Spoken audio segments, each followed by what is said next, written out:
O ang ating mabutihing kalihim, Bonoan, ginawa mo siyang district engineer mo. Ha? Yan lahat ang ginagawa niya. Ano nangyari sa big ticket projects? Ano nangyari sa Build Better More? Wala.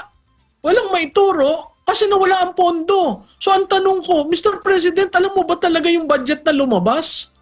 Ba't hindi mo vinito? Ramdamang gobyerno. At dito sa realization natin sa budget, saan ka nakakita na ang NEP, may pondo ang DOTR, may pondo ang DPWH, pagdating sa GAA nawala. At hindi tumatayo ang Pangulo o ang DBM Secretary at sabihin na, sandali lang, ba't nawala? Hindi niya binito. Hindi niya binito ang program fund. Ha? Ang program appropriation. So ang tanong ko kay Mr. President, Sir, natutulog kayo sa pansitan? Hindi mo nakita na yung nangyayari dyan sa budget? Paano ang DPWH gagalaw? Wala ang big ticket project, zero. Tama talaga yung nag-umpisa pa. May findings na ba na merong misfeasance, malfeasance, non-feasance? Wala pang findings. So, dyan sa hearing na yan, ginawang issue ng mga nandyan sa mga kongresista yung hindi niya pagtitake ng oath.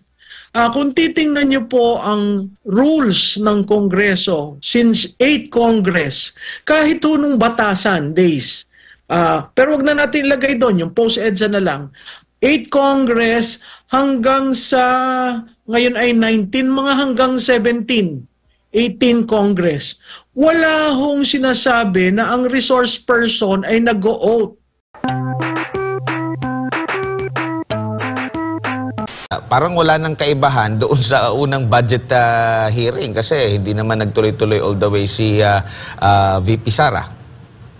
Oo, alam mo, Admar, yung ginawa nila, talagang, ano ba yung script? Ilatag natin yung script. Di ba natapos yung hearing, dyan sa appropriations, 2 beses siya pumunta, nung unang beses, isang beses siya pumunta, nung unang beses, pinakita niya ang PowerPoint niya, sinabi niya ang accomplishment niya, at sinabi niya kung ano yung budget niya ng 2025. Ano ang tinanong sa kanya? Hindi 2025, ang tinanong sa kanya 2022.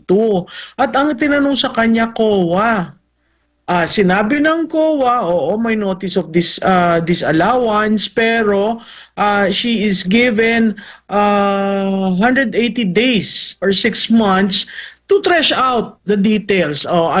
Lumabas rin dun sa hearing, ano ba yung mga issue, kulang ng dokumento, kulang ng justification, lahat naman sa pamahalaan mula national hanggang local, nagkakaroon ng ganyan. Pagkatapos nag-issue ng notice of disallowance, nagkakaroon ng pagmi-meeting at nate-trash out, naiintindihan ng COA ano ba yung ginawa niyo dun sa pera.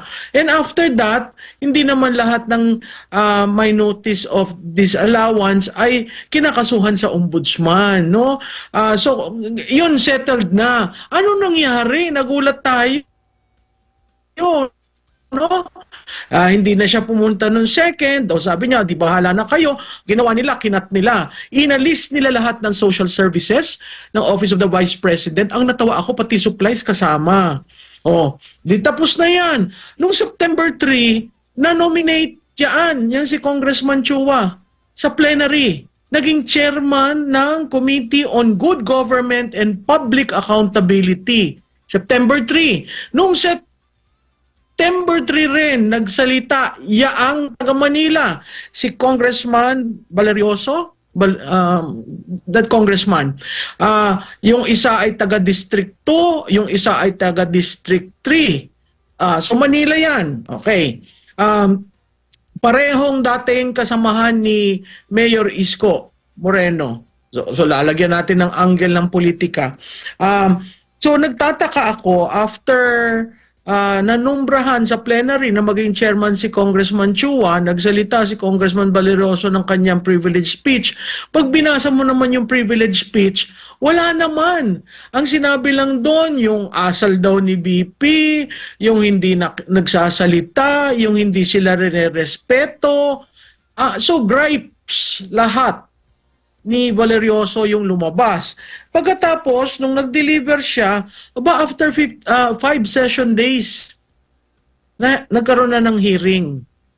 So, titingnan natin, ano ba ang jurisdiction ng good government and public accountability?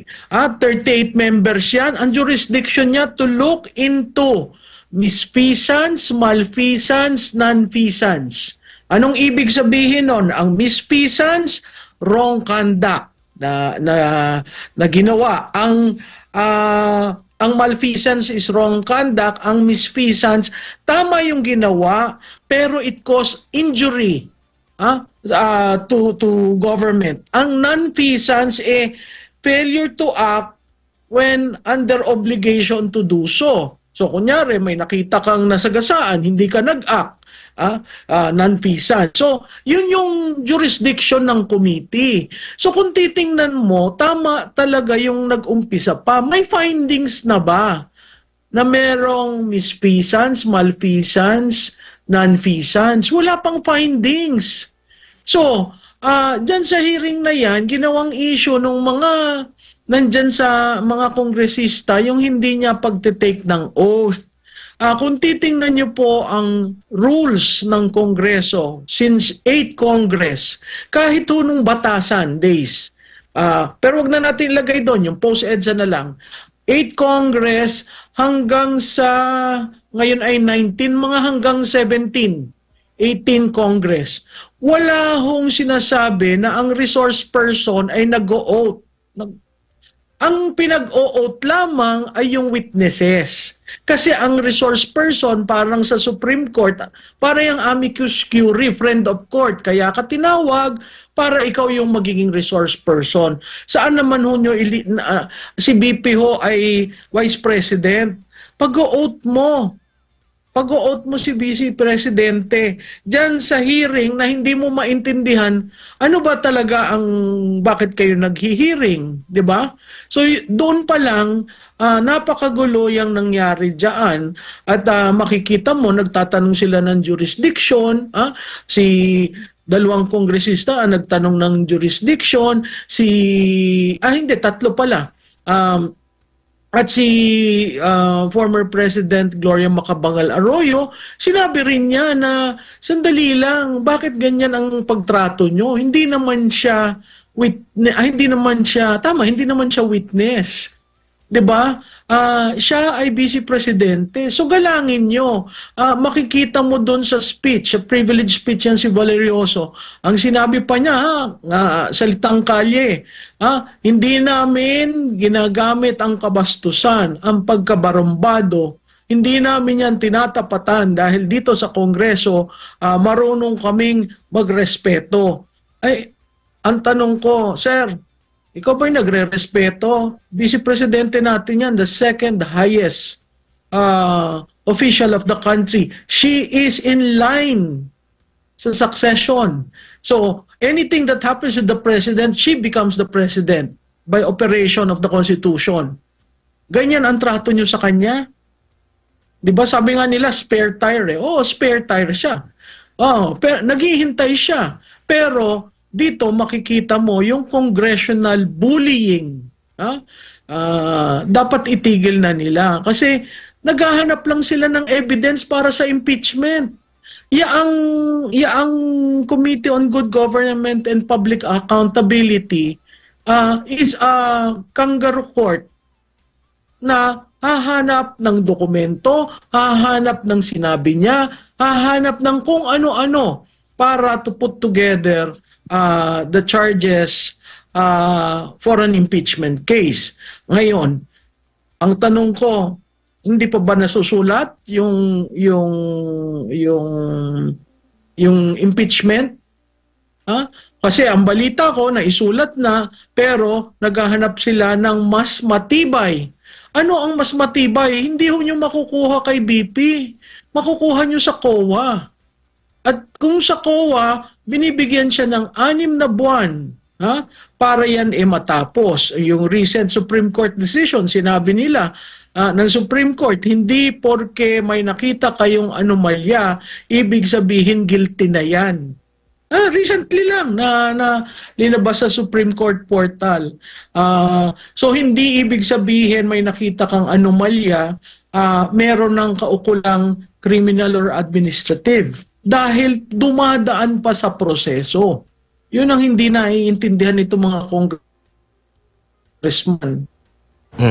So, nakikita nyo po isa na namang pag-aksaya sa pera ng taong bayan itong may tuturing na walang silbing inquiry nila, Prof? Oo, Admar. Kita mo ha, pinagsabay ang mag-ama eh. Doon sa isa ang Quad. Kung ano-ano na. Biro mong pinagsama ang EJK, ang drugs, ang pogo, magkakasama lahat doon. Tapos dito naman sa kabila, itong confidential fund, no? Alam mo, ang magandang lumabas dyan, yung tanong ni Congressman Marcoleta, kahit na sinasabing hindi na siya miyembro, no? Yun, questionable yun. Tama yung tinanong niya. Kung ako ba'y inalis na strip as vice chairman, ibig bang sabihin wala na rin ako as member? Diba? Maganda yung tanong kasi ang president, kasi alam mo ang Kongreso, steeped in tradition. Ang president, oo, inalis ka.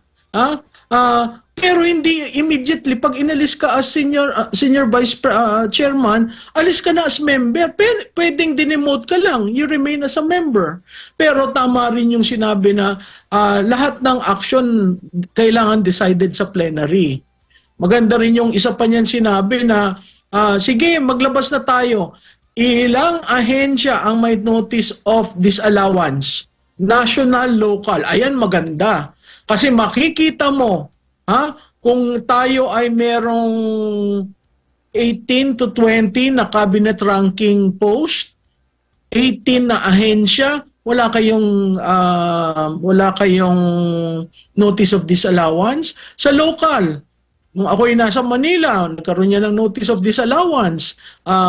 Pero, nag-meeting, kasi talaga may meeting, magkikita yung resident auditor at saka yung budget at saka accountant ng ahensya at nagte-trash out sila. Ito yung resibo nito, ito yung justification dyan sa project na yan. Ganun talaga ang proseso ng auditing.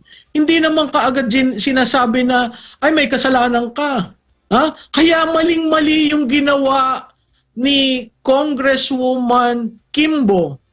Sinabi niya dun sa hearing, di ba sinabihan nila yung COA, yung result ng audit ng 2022.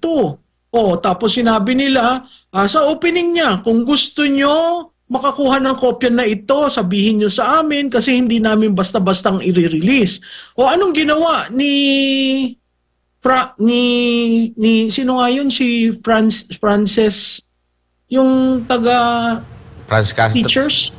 Castro. Yan, si Castro. Mahirap tandaan kasi di ba? Nagkasala siya. Convicted. So, yung taong yan, yung taong yan, abay, rinilis ka agad, binasa niya into the record, 73 million disallowance, kailangang ibalik. No, that is not the proper way of doing it.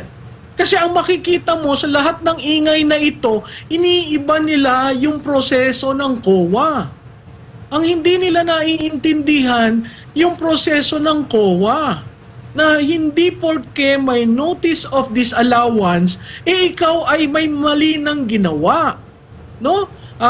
Linabas niya yan. Sinabi niya, yung mga sirang tinapay, yung mga, kung ano-ano sinabi. Meron nakasulat dyan sa report, pero yun ay magre-reconciliation pa. And after that reconciliation, dun lang masasabi ng COA na, ito, i-disallow namin ito. After nun, i-elevate pa yan sa board ng COA. Mag-uusap uli. After sa board of COA, doon magkakaroon ng final determination kung may malingang nagawa o yung pondo hindi nagamit sa tama. Alam mo, ang nakakatakot dyan sa ginawa niyang si Franz Castro, yung pag-pierce mo sa COA report, ang tanong ko, ang AFP, ang PNP,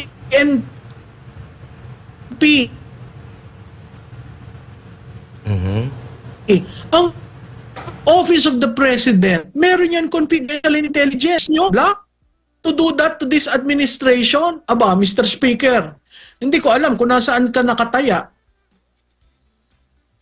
Opo. And dito po sa, naalala ko dati, ma'am, na kinwestiyon din ni Congressman Marcoleta yung nagiging proseso din ng COA. Di ba meron silang yung paunang report at nagagamit itong mga initial report na ito. It's either para masira yung isang ahensya, do hindi pa ito final. Di ba? Kung maalala nyo po, ma'am, na kabilang yan sa pinuna, bakit nyo kailangan na ganyan gawin? Meron na kayong initial na report o recommendation, nadudungisan agad yung ahensya na hindi pa pala final. Meron pa pala silang sapat na panahon para i-check ito. Kung maalala nyo po, Prof, why not ito yung pagtuunan ng pansin na baguhin ba or kung ano ba yung para hindi naman masira, no? Agad-agad nagkakaroon agad ng pag-question, sinasabi agad na merong mga anomalya, meron pa palang mahabang proseso ukol po dyan sa reporting na yan, Prof. Admar, alam mo, parang ilang congresses ago may nag-file na ng amendment to the commission, to the audit rules ng Pilipinas. Maraming kailangang reform dyan. At yung reform na yan, kailangan ring, siguro kailangan i-elevate na sa Supreme Court yung Resolution 10 dahil walang liquidation ang Kongreso ng kanilang expenses. Saan ka naman nakakita rin na walang committee hearing. Nung dati, nung nandyan ako sa 8th Congress, sa Senado, nag-hear sila ng budget ng Senate. Nag-hear sila. Sinasabi nila, although may independence katulad ng sa Supreme Court, di ba? Magre-present si Supreme Court, pagkatapos hindi sila nagka-cut. Hindi nagka-cut ang Kongreso dahil respeto dun sa interbranch courtesy. Pero ngayon, these days, walang committee hearing sa budget ng Kongreso. So, hindi mo talaga alam kung paano ginagamit o yung increase na napakalaki saan linalagay. Yun ang kailangang reformahan kasi pag nag-audit si COA, dahil sa Resolution 10, hindi niya pwedeng gawin yung dapat mangyari. 'Di ba? So, very political yung amendments ng audit code natin. Hindi ko alam kung gagawin nilang by book or isang omnibus bill tungkol dyan. Pero kailangang maayos yan at kailangan gamitin na ang technology para mapadali. Pangatlo, yung right of the public to ask for information should be ensured, no? Karapatan natin yan as taxpayers na humingi kung paano ginugol yung pondo ng bayan. Ma'am, good evening. Si MJ po ito. Ma'am, matindi po ang information divide ngayon sa Pilipinas, lalo po sa mga ahensya ng pamahalaan, lalo po sa pagpapaabot ng kanilang mensahe po sa ating mga Pilipino, sa ating nasasakupan. Sa nangyayari po ngayong araw, in your expertise bilang pong political strategist, paano po kayo naipaabot ni VP Sara sa atin, sa taong bayan, yung mensahe na gusto ipaabot ng kanyang tanggapan? At paano naman po naging performance din ng Kamara sa pagpapaabot po ng mensahe sa constituents? Natutuwa ako na pumunta doon si Vice President Duterte, hinarap niya ang Kongreso, klarado doon sa binitawan niyang salita na kahit anong gawin niyo sa akin, pagpapatuloy ko ang serbisyo ko sa taong bayan. Again, nagulat ako kahit na wala siyang pondo. So, this is a Vice President who is challenging a political institution. Ginanito nyo ako, lalaban ako. doon natutuwa ako kasi nakikitaan ng taong bayan, may isang lumalaban sa kanila. May isang nagsasabi anong mali sa sistema at may isang yung ginamit yung word unbowed. Hindi, kahit na dugo-duguan na siya, kahit na anong mangyari sa kanya, paninindigan niya yung sinabi niya. On the part of the House, hindi nga nila alam ang kanilang jurisdiction, hindi nila alam ang rules. Nakikita mo kung paano mag-rule yung Congressman Chua. Hindi mo maintindihan kung ano talaga yung isang congressman, si Paduerno, insist yung point of order, takes precedence from all other motions. I mean, these people do not understand their rules. They do not read the rules. They do not follow their rules.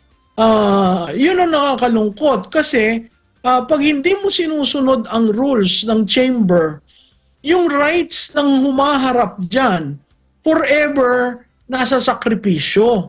Kaya gusto ko nga magbilang ilang bang contempt citation na nagawa. Diba? In the end, ano ba ang role ng legislative? To cite people in contempt? O mag-come up ng mga batas? Diba? Alam mo, lumalampas na sila doon sa border na legislation lang tayo ha. Yung mga consequences, sino nagpalabas sa'yo, saan ka kwan, etc. etc. Those do not lead to laws.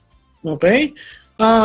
So, itong nahuhuling ilang session days, kasi magre-recess sila, hanggang September 28 na lang sila, parang mga 5 session days na lang yata, 3 plus 5 session days na lang. Crucial yan kasi ilulusot ba nila yung impeachment?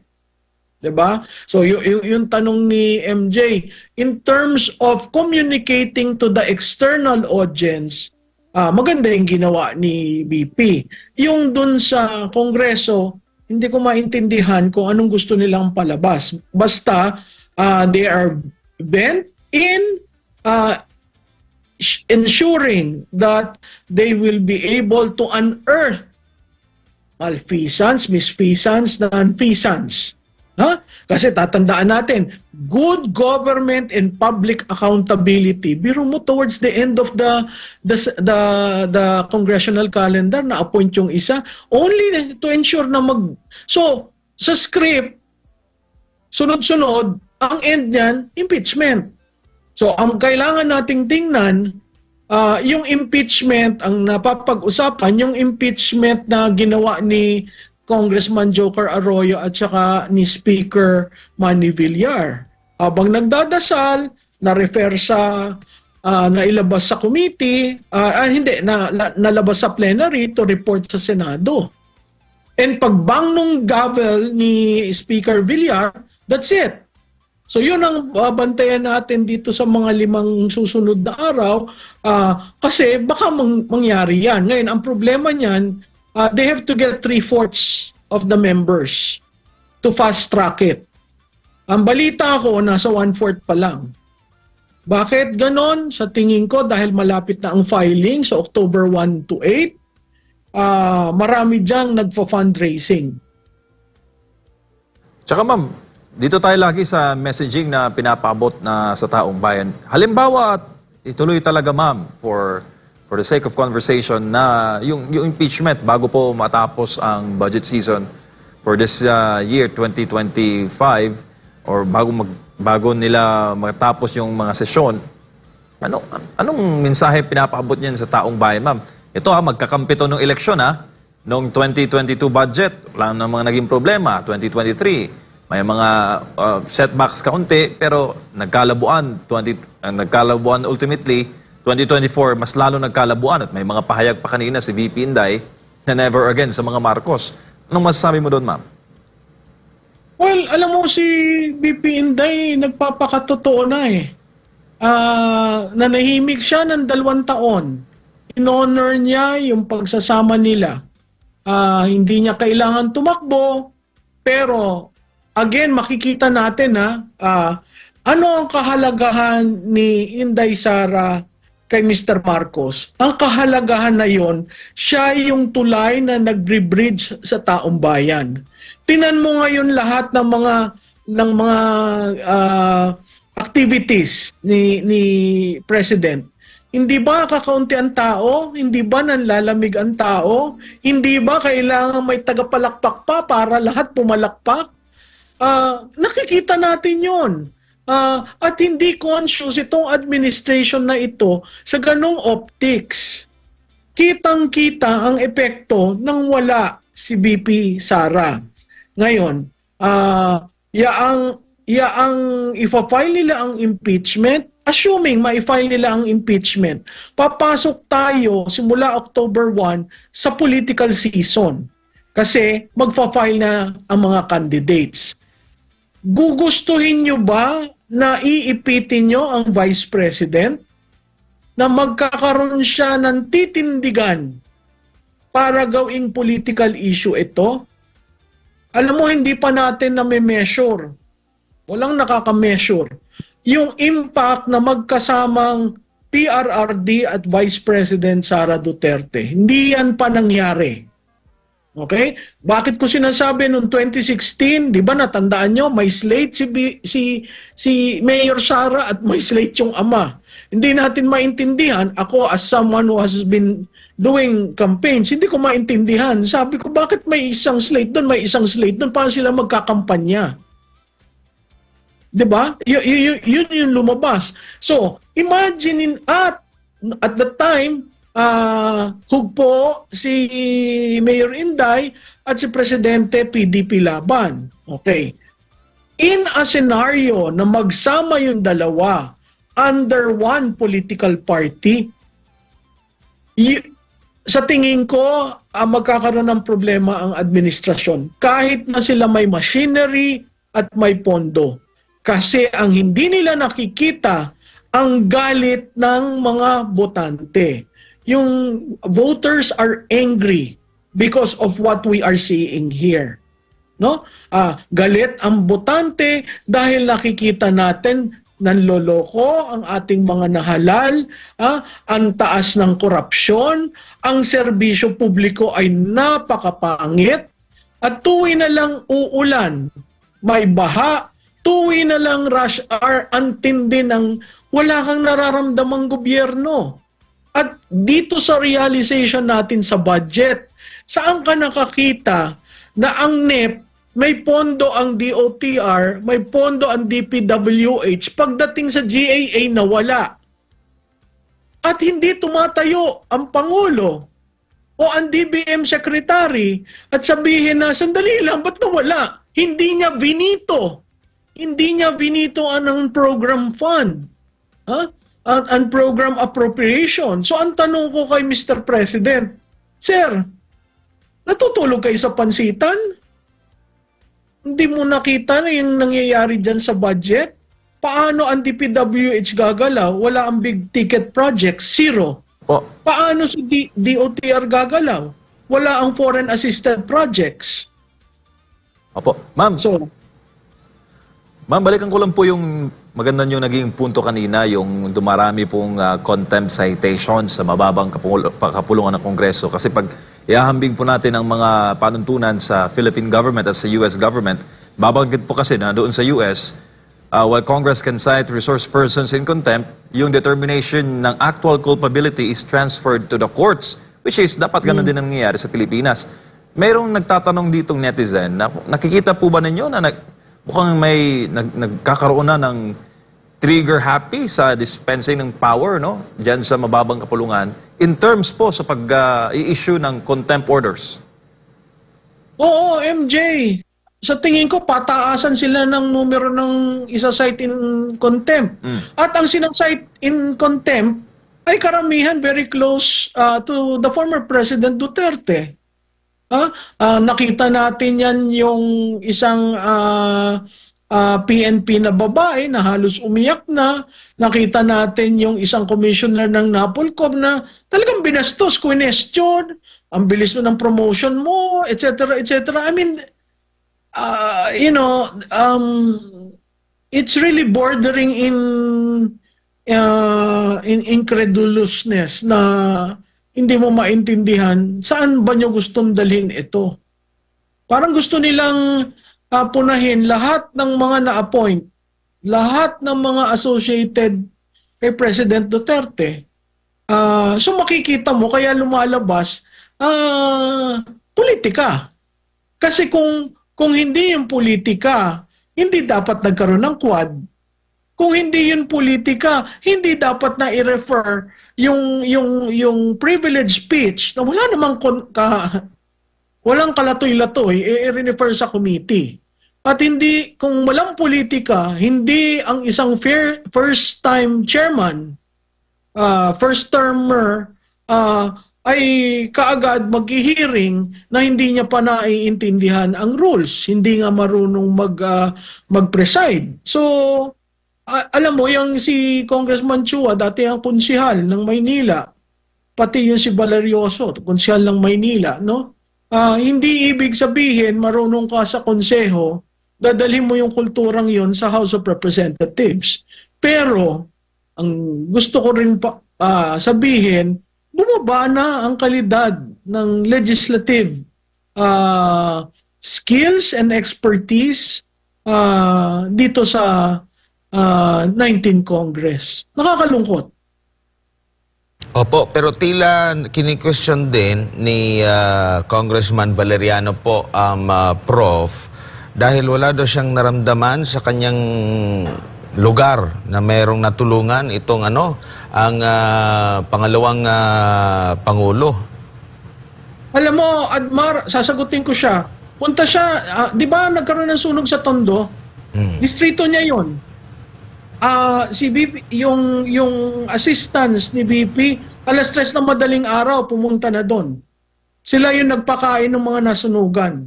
Hindi niya nararamdaman yon. O baka iba na siya. Hindi na siya yung dating konsihal ng lugar na yan. Tapos may isa pa doon, maganda yung tinanong mo, may isa siyang linya doon sa speech niya. Sinabi daw ni BP Sara na sa NCR at hindi nila naramdaman bilang kongresista. Yun very telling. Kasi ang gusto nila, kung national ka, ibaba mo sa kanila. Para sila bida. Yan ang ginagawa ni Speaker eh. Ibababa dun sa kongresista, kongresista ang magdidistribute. Siyempre bida.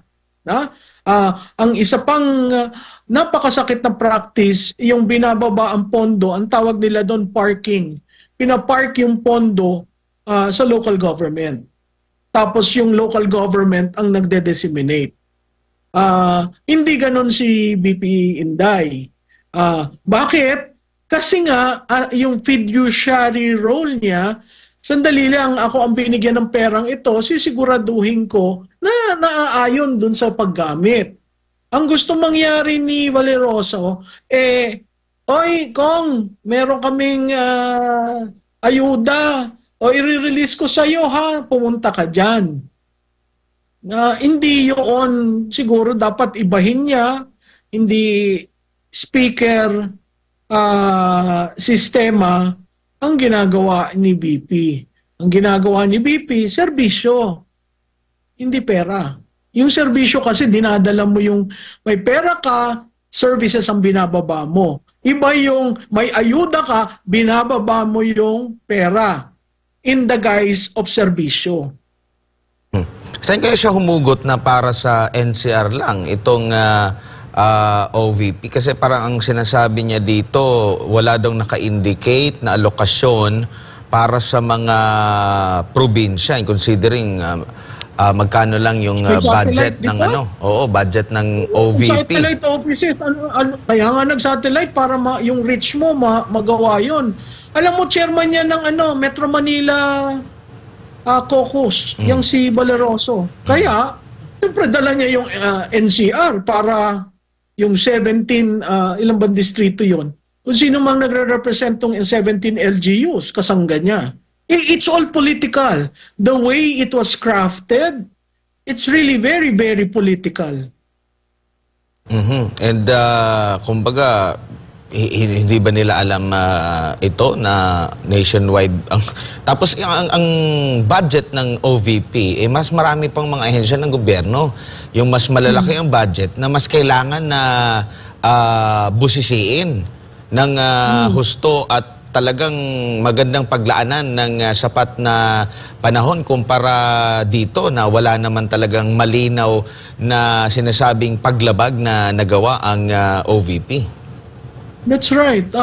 Admar, alam mo, ang dami mong kailangang tingnan, pero dahil nga ginawa na nilang political, in short, ayaw nilang nababastos.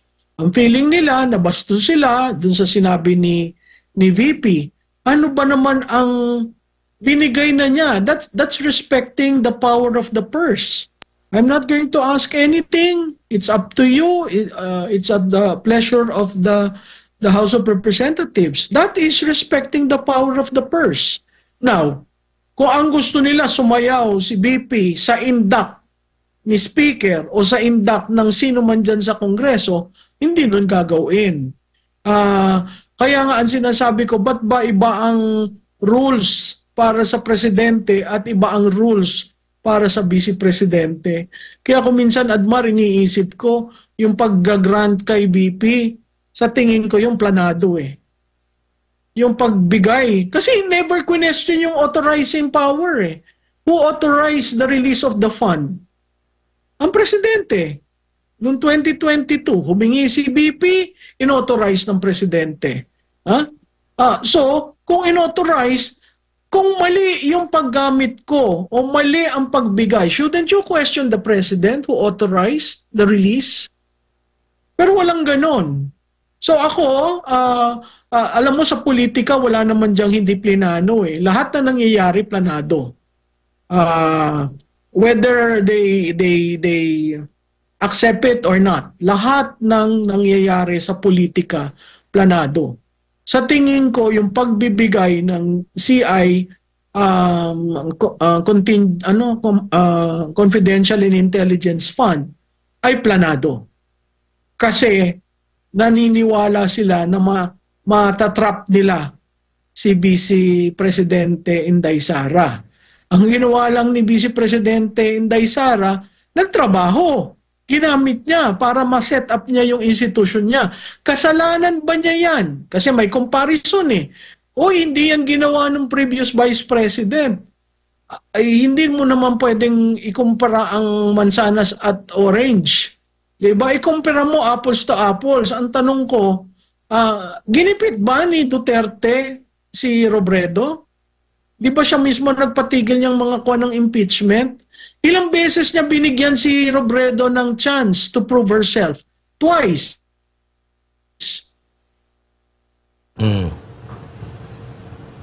Yes, Prof? Naku, putol si... Diba? Apo. Bakit siya naalis? So, okay na po. Itong mga ito ay kailangang tingnan at i-remember nyo pag pinag-uusapan natin yung comparison ng mga vice presidents. And mas maganda sigurong tingnan ng mabuti kasi ito wala pa silang tugon ukol din dito at mula rito ay hinugot ni VP Sara yung desisyon na wag na niyang depensahan yung kanyang budget kasi nga 'di ba sa mga video na release ng pangalawang pangulo na hindi nila ni-request, bigla lang tataas. 'Di ba? Kakaiba ito sa ibang mga pagdinig, paghimay sa proposed budget ng bawat ahensya kasi binubusisi ng husto. Bakit ganito yung proposal mo? Bakit ganyan? 'Di ba? Wala namang sinasabi during sa mga pagdinig na, oy, dagdagan namin yan. Magugulat na lang mismo yung opisina na biglang pagtaas. Bakit? Wala pang malinaw na paliwanag ukol dito ang Kamara. And kung kaya pala nila itong gawin, ano pang purpose kung bakit meron pang mga pagdinig at paghimay? Kaya siguro dito sumandal ang Pangalawang Pangulo na may kapangyarihan pala kayo na mag-decide na kahit na wala sa aming proposed budget, kaya nyong dagdagan. Kahit hindi namin hihingi. Admar, yun nga yung question ko sa DBM. Ang DBM, may ceiling yan. Di ba may DBCC? O, kunyari, ang hiningi mo, 10 million, nag-breach ka ng ceiling mo, ang kaya lang namin ibigay 8 million. O, ang lahat ng mga ahensya, every budget cycle, sinasabi, ay, nakat po kami, baka po pwedeng i-restore yung cut. Ito malala. Ha? Walang line item, pinagsama-sama para may unprogram appropriation. At yung unprogram appropriation, yun ang kailangan nilang ilabas publicly. Kasi makikita mo, listahan lahat yan ng projects. Okay? Yung sinasabi natin pork, wala na daw pork. O, let's say, it's a list. No? Kaya nga nasa ahensya. At pag tinignan mo ang DPWH budget, lahat yan project ng mga congressman at senador. So, ang ating butihing kalihim, Bonoan, ginawa mo siyang district engineer mo. Ha? Yan, lahat ang ginagawa niya. Ano nangyari sa big ticket projects? Ano nangyari sa build better more? Wala. Walang maituro kasi nawala ang pondo. So, ang tanong ko, Mr. President, alam mo ba talaga yung budget na lumabas? Ba't hindi mo vinito? O, ano ang solusyon ni Speaker? Kunin si Congressman Recto dahil politiko, maiintindihan yung dapat gawin sa budget. Ayan nga, ang PhilHealth. Ngayon, ang sinasabi nila, kasi pinambayad sa mga frontliners. Hindi ba dati meron yan allocation para sa mga health frontliners? Opo. Prof, siguro bilang panghuli na lang, yung naging debate sa pagitan ni Congresswoman Herrera and Congresswoman Kimbo, dahil maganda rin yun na maipaliwanag kung saan humugot, paano ginastos na hindi naman intended para doon, parang hiniram lang, at kung gagamitin na nila yung pondo, pwede naman daw na nakakalito. Prof, anong masasabi mo dito? Alam mo, Admar, sa akin ang tingin ko doon malversation eh. Kasi maganda yung tanong nagulat ako doon sa plenary, yung umpisa. Matitika sa mga tanong. Nagsimula siya sa savings. Ilan ba ang nasa-save? At nasaan? Saan yan ginagamit? Ba't hindi nyo sinasabi? Tama yon. Kasi power of the purse. Hindi lang yung gastos, pero yung savings. At pag linagay mo sa one concept, ang laki nun. At pag malaki yon, ang sabi nga ni Congresswoman Kimbo, hindi ho natin pwedeng ibaba yun kasi mabibilaukan lahat ng agency. Sino nagsabi sa yung kunin mo yung savings? That's one. Secondly, yung sinabi niya na gagamitin, hihiramin muna. Hindi ko alam kung inaalaw yan ng Bureau of Treasury. Kasi ang bawat pondo na may line item, naka-earmark doon. Hindi mo yun pwede. Kunyari, yung paglilinis sa kalye, kinuha mo sa... hindi, ang magandang example, yung wifi. Di ba nawala yung pondo? Ba't nawala yung pondo ng DICT? O sabi nila, hindi, tataasan na lang natin. Yung pala, ginamit. So paano kung gagamitin mo na? Tama yun. Kasi in effect, ang ginagawa nila, ginajuggle nila yung funds. That is not allowed. Kaya nga may line item eh. Kung may line item ka, dun mo lang pwedeng gamitin yon. Beyond that, you will have to ask for a realignment of the fund. So maganda yung tinanong niya at hinambing niya sa bangko, di ba? Doon mo makikita na si Congresswoman Kimbo, kahit economist, hindi niya maintindihan kung paano explain yon. May tatlo pa dito sa principles na talagang sabi ko, meron pa palang tumatayo at nagtatanong ng karapat-dapat. And maliban din dito, isa rin sa pag-question ay nagtataka din ng taong bayan considering sila ay mga mambabatas, tagagawa po ng batas, Pero nung tinanong sila kung ano bang pinagbatayan na batas doon sa naging hakbang nila, wag daw silang tanungin kung ito ba'y naayon sa legal. Parang makakadismaya kung ganun po yung magiging sagutan na Prof. Tinitingala sila na bilang mga mambabatas at nakakaalam sa batas.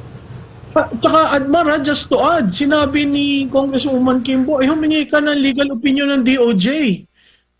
Ganun na ba? Pag tinanong mo kung paano ginamit yung pondo, critical yan kasi yung solo parent yata ang advocacy yan ni Congresswoman Herrera. So, hiniram mo ang pera para saan? Hindi pa sa solo parent na isang batas. Diba? So, nakakalungkot yan kasi hindi pa linalagay dyan sa usapan yung unfunded mandates eh. Marami tayong nagiging Republic Act na walang kaukulang pondo kaya hindi na i-implement. Two examples. One is a library in every municipality and a daycare center in every municipality. Those are Republic Acts already. 3 Congresses ago, until now, walang budget doon. Kaya nga ang parati kong sinasabi, hindi dapat tayo magmadali sa legislation. Kaya nga deliberative body, kailangan pag-usapan. At ang principle doon ay ang pondo. May pondo ba? Or we are just creating false hopes. Merong batas, pero hindi napapatupad. Ma'am, huling mensahe na lang po ninyo sa ating mga kababayan, lalo pat matindi-tindi po ang mga matalas yung mga mata ng mga netizen ngayon, mga kababayan, lalo na doon sa mga panuntunan na dapat yung mga public officials, mga empleyado at kanilang mga pamilya ay mamuhay ng modest, appropriate sa kanilang mga posisyon. For example, yung si Congresswoman Kimbo, diba, napuna sa kanyang mga mamahaling gamit, nung pagdating sa plenary, wala na siyang suot. Mga ganong ma'am ba, na gaya sa mga nangyayari ngayon, mas nagiging mapagmatsyag ang taong bayan sa mga taga-pamahalaan. Alam mo, MJ, natutuwa ako sa hindi na echo chamber ang social media. Kasi nagkakaroon na ng efficacy, nagkakaroon na ng effectiveness dahil nagagamit yung plataforma to shame, literally to put to shame elected representatives or elected leaders. Mahirap yun dahil ang ginagamit na preba ay galing rin sa mga larawan nila. So, ang bilis nun ha. At kaya ba't ako natutuwa? Kasi very organic. Compared dun sa kabila na hindi makasabay sa issues, they have to put together a story, a narrative that doesn't sell and when tested, fails. Itong mga lumabas, at doon ako ngayon na-appreciate ko ang TikTok. Kasi ang TikTok makes light of a very serious issue but naiintindihan ng tao. So, yung activism na hinahanap natin, buhay na buhay, sa social media. At ako'y natutuwa dahil may mga grupo at mga individual na talagang nakaka-connect ng points, no? At nasasabi nila, merong isa dyan na napakasipag na tumingin sa audit reports. Imaginein mo yan kung yan concerted effort at nagko-collaborate, no? That would be a very powerful interest articulation. So, pagpatuloy po natin ang dapat nating gawin, maging aktibo, maging mapagmatsyag, at itawagan po natin kung ano ang mali, mali, at kung ano ang tama, tama. At diyan po natin makikita at mahuhusgahan ang ating mga hinalal. At saka po, maging alert na tayo, papasok na po tayo sa political season, magtulong-tulong po tayong kilalanin ang bawat isa. No? Kung ayaw nyo yung mga nakaupo, alsin nyo po. Yan ang power, yan ang kapangyarihan ng botante. Huwag po kayong matakot, sama-sama po tayo, bayan po natin ito.